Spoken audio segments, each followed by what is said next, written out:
Hi hello friends, welcome to my channel. ఎవరైతే నా channel మొదటిసారిగా చూస్తున్నారో సబ్స్క్రైబ్ చేసి బెల్ ఐకాన్ ప్రెస్ చేయండి.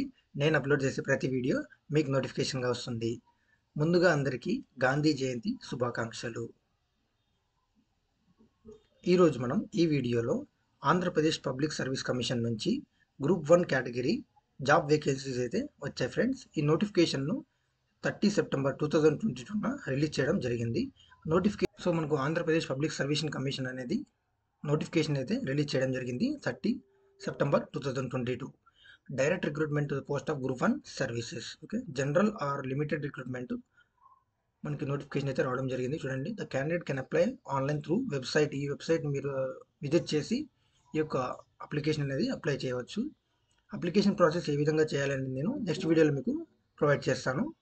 https://psc.ap.gov.in ఈ యొక్క వెబ్సైట్ని విజిట్ చేసి అప్లై చేసుకోవచ్చు. మనకు applications can be submitted from 13th October నుంచి 2nd November. Okay, 13th October నుంచి మనకు 2nd నవంబర్ వరకు మనకు డేట్ అయితే ఇవ్వడం జరిగింది ఫ్రెండ్స్. ఈ లోపు మీరు అప్లై చేసుకోవాలి.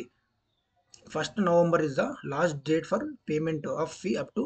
సో 1st నవంబర్ కల్లా మీరు లాస్ట్ డేట్ ఆఫ్ పేమెంట్ అనేది ఇవ్వడం జరిగింది. 1st నవంబర్ కల్లా మీరు ఫీజు అనేది పే చేయాల్సి ఉంటుంది. ఇక్కడ చూడండి, one time register note point ఇచ్చారు మనకు. One time registration is not considered as an application for any post under any circumstances. So మీరు వన్ టైం రిజిస్ట్రేషన్ చేసుకుంటారు కదా, అది అప్లికేషన్గా తీసుకోబడదు. సో మీరు రిజిస్టర్ అయితే అవుతారు కానీ అప్లికేషన్ అయితే ఫిలప్ చేసి ఉండరు. కాబట్టి ఆ అప్లికేషన్ ఫిల్ చేస్తేనే అది మీకు కన్సిడర్ చేయడం జరుగుతుంది friends. The applicants are advised to retain their mobile number and email ID registered in OTP for receiving OTP or SMS for further communication. So మీరు మీ యొక్క డీటెయిల్స్ ఇచ్చే ముందు మీ మొబైల్ నెంబర్ కానీ మీ ఈమెయిల్ ఐడి కానీ జాగ్రత్తగా ఇవ్వండి. ఎందుకంటే మీకు అందు నుంచి మీకు మెసేజెస్ కానీ ఓటీపీ కానీ లేదంటే కమ్యూనికేషన్ ఫర్దర్ డీటెయిల్స్ అనేవి, హాల్ టికెట్ సంబంధించి డీటెయిల్స్ అనేవి, ఎగ్జామ్ సంబంధించిన డీటెయిల్స్ అనేవి మీకు మెసేజ్ కానీ మెయిల్ కానీ రావడం జరుగుతుంది. మనకు స్క్రీనింగ్ టెస్ట్ అయితే నిర్వహించడం జరుగుతుంది. ఆబ్జెక్టివ్ టైప్ ఎగ్జామినేషన్ ఇది. Okay, offline mode OMR based జరుగుతుంది ఫ్రెండ్స్. ఓకే, మెయిన్ ఎగ్జామినేషన్ అనేది డిస్క్రిప్టివ్ టైప్ అని ఇచ్చారు. ప్రిలిమినరీ ఎగ్జామినేషన్లో మనకు టెంటేటివ్గా December 18th. So December 18th exam అయితే కండక్ట్ చేస్తారని ఇక్కడ డేట్ అయితే మెన్షన్ చేయడం జరిగింది. So written examination, mains examination వచ్చేసి మనకు మార్చ్ 2nd హాఫ్ అంటే మార్చ్ 2nd వీక్లో కానీ 3rd వీక్లో కానీ ప్లాన్ చేసే అవకాశం ఉంది 2023 మార్చ్లో.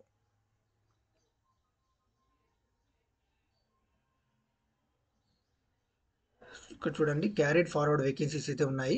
నేమ్ ఆఫ్ ది పోస్ట్ వచ్చి deputy registrar in AP cooperative services ఒక వేకెన్సీ అయితే ఉంది.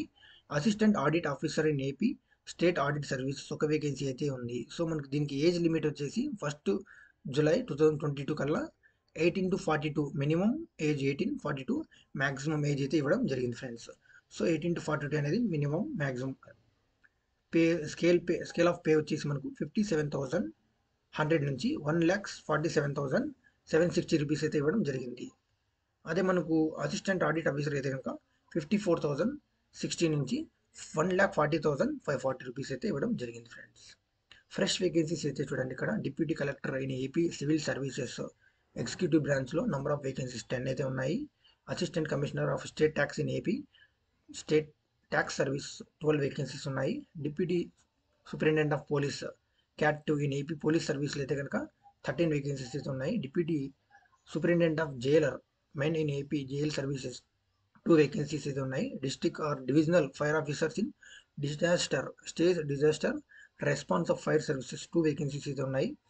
Assistant treasury officer, assistant account in officers in AP treasury and account services 8 vacancies అయితే ఉన్నాయి. సో మనకు regional transport officer in AP transport services 2 vacancies ఉన్నాయి. Mandal Parishad development officer in AP Panchayat Raj and rural development services 7 vacancies అయితే ఉన్నాయి. District registrar in AP and stamp services 3 vacancies అయితే ఉన్నాయి. District tribal welfare officer in AP tribal welfare services 1 vacancy అయితే ఉంది. District BC welfare officer in AP BC welfare services 2 vacancies. Municipal commissioner grade 2 in AP municipal administrative services 6 vacancies అయితే ఉన్నాయి. Administrative officer lay secretary or treasurer grade 2 in AP medical and health సర్వీసెస్లో మనకి 18 vacancies అయితే ఉన్నాయి friends. Assistant auditor officer in AP state audit సర్వీసెస్లో 4 vacancies అయితే ఉన్నాయి. వీటన్నిటికి మనం మినిమం మ్యాక్సిమం ఏజ్ చూడండి, ఇక్కడ 18 to 42, 18-42 ఇవ్వడం జరిగింది. సో కొన్నిటికి డిప్యూటీ సూపరింటెండెంట్ ఆఫ్ పోలీస్ మాత్రం 21 నుంచి 30 వేకెన్సీస్ ఏజ్ లిమిట్ అయితే ఇవ్వడం జరిగింది, 21 to 30 ఏజ్ లిమిట్. అండ్ మనకు district fire officers, divisional district fire officers కనుక 21 to 28 ఏజ్ లిమిట్ అయితే ఇవ్వడం జరిగింది. రిమైనింగ్ మనకు 18 to 42 ఏజ్ అయితే ఇచ్చారు. పే స్కేల్ కూడా 61,000, సో నియర్లీ 50-60,000 అబోవ్ అయితే ఇచ్చారు.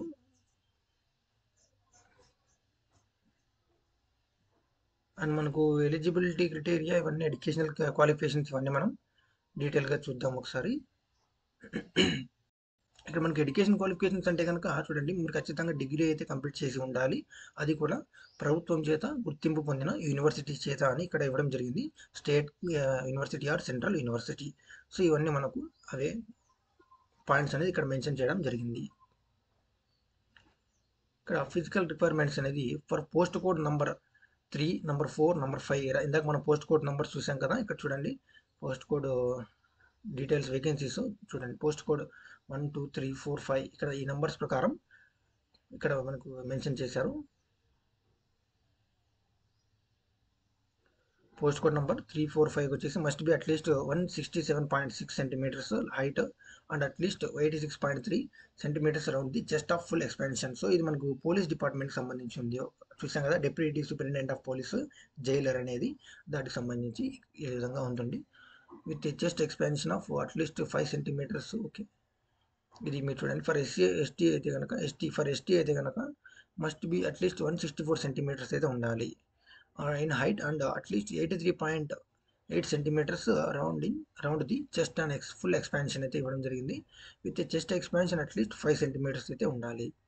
For post code number 3 women category ఇది must be at least 152.5 centimetres in height and at least 86.3 centimetres around the chest and full expansion అయితే ఉండాలి, with chest expansion of at least 5 centimetres. ఇక్కడ vision సంబంధించి ఇచ్చారు, general సంబంధించి అయితే కనుక జనరల్ విజన్ ఇది, the candidate will be directed to A general examination to the detection of any disease or abnormality of his eyes. The candidate will be rejected if he suffers from any morbid conditions of eyes, eyelids or contiguous structure if such a sort as to render or likely to render him or until unfit for service on a further date. So మీకు checkup అనే చేస్తారు, ఇక్కడ మీరు ఏమన్నా diseases కానీ లేదంటే abnormalities కానీ ఏమైనా ఉంటే కనుక చెక్ చేస్తారు. ఎస్పెషల్లీ ఇక్కడ చూడండి కళ్ళ గురించి ఇచ్చారు, ఐస్ కానీ ఐలిడ్స్ కానీ కన్ను రెప్పలు కానీ మీకు ఆ విధంగా చెక్ చేయడం జరుగుతుంది. ఇక్కడ విజువల్ యాక్టివిటీ ఇక్కడ ఇచ్చారు చూడండి, విజువల్ స్టాండర్డ్స్ అనేవి రైట్ ఐ లెఫ్ట్ ఐ సంబంధించి డైరెక్ట్ డిస్టాంట్ విజన్ అయితే కనుక మనకు 6/6, నియర్ విజన్ అయితే కనుక 0.6 రీడ్ అయితే ఉండాలి, లెఫ్ట్ ఐ కూడా 6/6, 0.6. బెటర్ ఐ అది కనుక distant vision 6/4, near vision 0.6, without glass not below 6/6 and after correction with glasses not below 6/24 reads.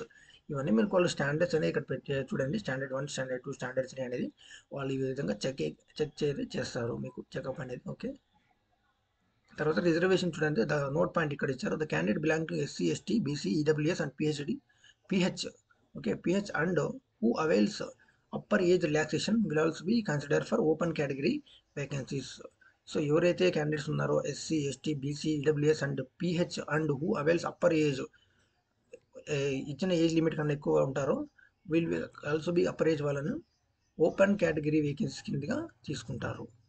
So మీరు ఓపెన్ కేటగిరీలో కూడా కొట్టచ్చు, మీ యొక్క రిజర్వేషన్ కేటగిరీలో కూడా మీరు జాబ్ అనేది కొట్టచ్చు.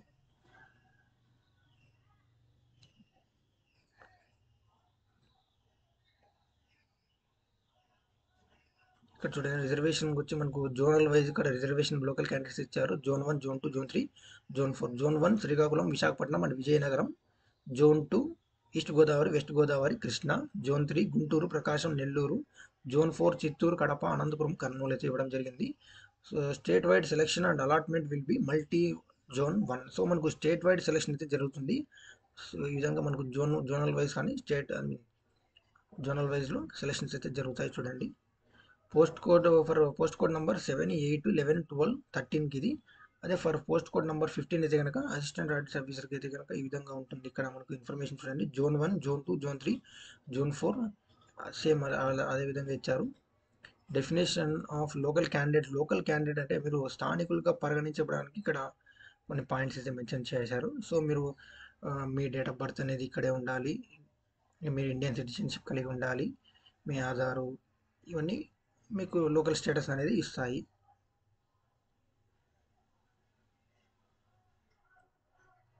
ఇక్కడ ఏజ్ లిమిట్ ఆల్రెడీ మనం చూసాము.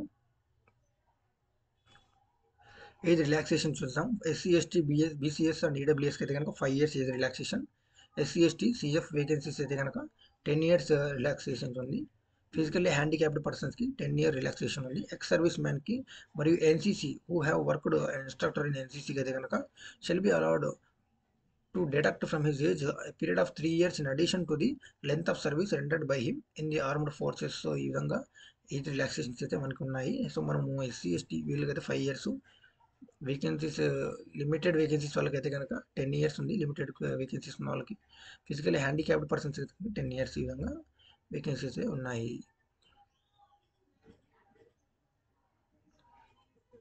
రిలాక్సేషన్స్ అయిపోయిన తర్వాత హౌ టు అప్లై ప్రాసెస్ అనేది మనం వెబ్సైట్ని విజిట్ చేసి ఇక్కడ ఇచ్చిన డీటెయిల్స్ సంబంధించి మనం ఇన్స్ట్రక్షన్స్తో ఫాలో అయితే కనుక అప్లై చేసుకోవచ్చు. మోడ్ ఆఫ్ పేమెంట్ అనేది మనం ఆన్లైన్లో క్రెడిట్ కార్డు కాక చూడండి, ఆన్లైన్ అయితే పేమెంట్ చేసేయచ్చు. ఓకే. స్కీమ్ ఆఫ్ ఎగ్జామినేషన్ చూడండి. ఇక్కడ centres for the preliminary screening test and main descriptive మనకి ఈ విధంగా సెంటర్స్ అనేవి అలాట్ చేశారు. ఓన్లీ మనకు డిస్ట్రిక్ట్స్లోనే జరుగుతున్నాయి ఫ్రెండ్స్. చూడండి ఇక్కడ 26 జిల్లాలు అయితే ఉన్నాయి. సో 26 జిల్లాలు అంటే ఒక జిల్లా కేంద్రంలో మనకు ఎగ్జామ్ అనేది నిర్వహించడం జరుగుతుంది. సో మనకు మెయిన్ ఎగ్జామినేషన్ అని ఇక్కడ చూడండి, ప్రిలిమినరీ ఎగ్జామినేషన్ అనేది held in all district including newly organised districts. Okay, కొత్తగా ఏర్పడిన జిల్లాలని ఇక్కడ ఇవ్వడం జరిగింది. ఓకే. అండ్ మనకు మెయిన్స్ ఎగ్జామినేషన్ వచ్చి ఓన్లీ విశాఖపట్నం, విజయవాడ, తిరుపతి, అనంతపురం ఇక్కడ మాత్రమే జరుగుతుంది. ఒకవేళ సంఖ్య ఎక్కువ ఉన్నట్లయితే కనుక అదనపు జిల్లాలను కూడా మెన్షన్ చేస్తారు వాళ్ళు. ఓకే. అండ్ ఇక్కడ మనకు ఒక సిలబస్ చూద్దాం ఒకసారి ఏవి ఉంటాయనేది.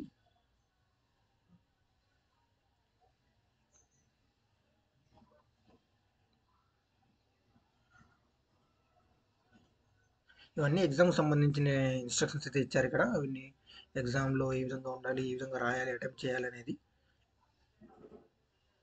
ప్రొవిజనల్ వేకెన్సీస్ ఇవన్నీ మనకు వేకెన్సీస్ ఇక్కడ ఏ జోనల్లో ఎన్ని బ్యాక్వర్డ్ వేకెన్సీస్ అయితే ఉన్నాయి. ఓకే. ఇక్కడ ఫ్రెష్ వేకెన్సీస్ ఏ విధంగా డివైజ్ అవుతాయి అనేది చూడండి. ఇక్కడ ఏ కేటగిరీకి ఏ వస్తాయి అనేది ఒకసారి ఇక్కడ మీరు చూడండి బ్రీఫ్గా. మీకు ఈ నోటిఫికేషన్ అనేది నేను డిస్క్రిప్షన్లో లింక్ ఇస్తాను, అక్కడికి వెళ్ళి మీరు డౌన్లోడ్ చేసుకోవచ్చు. ఇక్కడ మనకు scheme of examination for group 1 services. Okay. Screening test first మనకు సబ్జెక్ట్స్ వచ్చి చూడండి, history and culture, constitution, polity, social justice and international relations, Indian and Andhra Pradesh economy and planning, Geography ఇచ్చారు. 120 questions, 120 minutes, 120 marks. నెక్స్ట్ మనకు general mental ability, administrative and psychology abilities, science and technology, current events and regional, national and international importance. 120 questions, 120 minutes, 120 marks అయితే ఉన్నాయి. Negative marks అయితే ఉన్నాయి. Okay. GO number అంతా మనకి ఎందుకు, so ఇది మనకి నెగిటివ్ మార్క్స్ అయితే ఉన్నాయి. సిలబస్ ఈ విధంగా ఉంది. మెయిన్ ఎగ్జామినేషన్కి అయితే కనుక పేపర్ 1లో ఇంగ్లీష్ అయితే ఉంటుంది. పేపర్ 1 తెలుగు ఉంటుంది ఫస్ట్, క్వాలిఫైయింగ్ నేచరు, ఇంగ్లీష్ కూడా ఉంటుంది. క్వాలిఫైయింగ్ నేచర్ ఇవన్నీ paper Telugu, English, qualifying nature 180 minutes, 150 marks అయితే ఉంది. Paper 1 general essay on contemporary themes and issues of regional, national and international importance, 180 minutes, 150 marks ఇచ్చారు. Paper 2 వచ్చి history and cultural and Geography of India and Andhra Pradesh, 180 minutes, 150 marks ఇచ్చారు. Paper 3 polity, constitution, governance, law and ethics, 180 minutes, 150 marks ఇచ్చారు. Paper 4 economy and development of India and Andhra Pradesh, 180 minutes, 150 marks. Paper 5 science, technology and environmental issues, 180 minutes, 150 marks.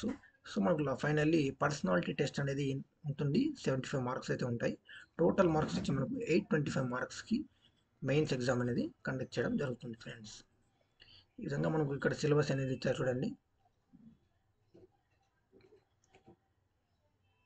Okay. History and culture ఇందాక మనం చూసాము, but ఇక్కడ మనం బ్రీఫ్గా ఇంకా ఏం topic చదవాలి అనేది ఎంతవరకు కవర్ చేయాలనేది ఇక్కడ మనకి ఇవ్వడం జరిగింది. ఈ యొక్క సిలబస్ అనాలిసిస్ గురించి మరొక వీడియో అనేది చేస్తాను. ఎలా ప్రిపేర్ అవ్వాలి, ఏ విధంగా స్టార్ట్ చేయాలి, ఓకే, ఎలా కంప్లీట్ చేయాలి అనేది, ప్రతి ఎగ్జామ్స్కి ఇవి ఎలా యూజ్ అవుతాయి ఈ సిలబస్ అనేది ఒకసారి చూద్దాం ఫ్రెండ్స్. నెక్స్ట్ నేను మీకు క్లాసెస్ అయితే ప్రొవైడ్ చేస్తాను. సో ఈ విధంగా మనకు నోటిఫికేషన్లు అయితే ఇవ్వడం జరిగింది. సో ఎవరైతే డిగ్రీ కంప్లీట్ చేసి ఉంటారో వాళ్ళు అప్లై చేసుకోవచ్చు. 18 to 42 మనకు ఏజ్ రిలాక్సేషన్ అయితే ఇవ్వడం జరిగింది. సో ఈ విధంగా మనకు సిలబస్ అనేది ఉంది. Science and technology degree standard లెవెల్లో మీకు 10th స్టాండర్డ్ లెవెల్లో, ఇంటర్మీడియట్ స్టాండర్డ్ లెవెల్లో అనేది ఇక్కడ మెన్షన్ చేశారు. ఏ లెవెల్లో మీకు క్వశ్చన్స్ అనేవి అడగడం జరుగుతుంది అనేది. ఇంకా ఇన్స్ట్రక్షన్స్ అనేది ఏం లేదు. మీకు అప్లికేషన్ ప్రాసెస్ ఏ విధంగా అనేది నేను మళ్ళీ మీకు నెక్స్ట్ వీడియోలో చూపిస్తాను. ఏ విధంగా అప్లై చేసుకోవాలి, ఒకసారి మిస్టేక్స్ లేకుండా క్లీన్గా అప్లై చేసుకోండి.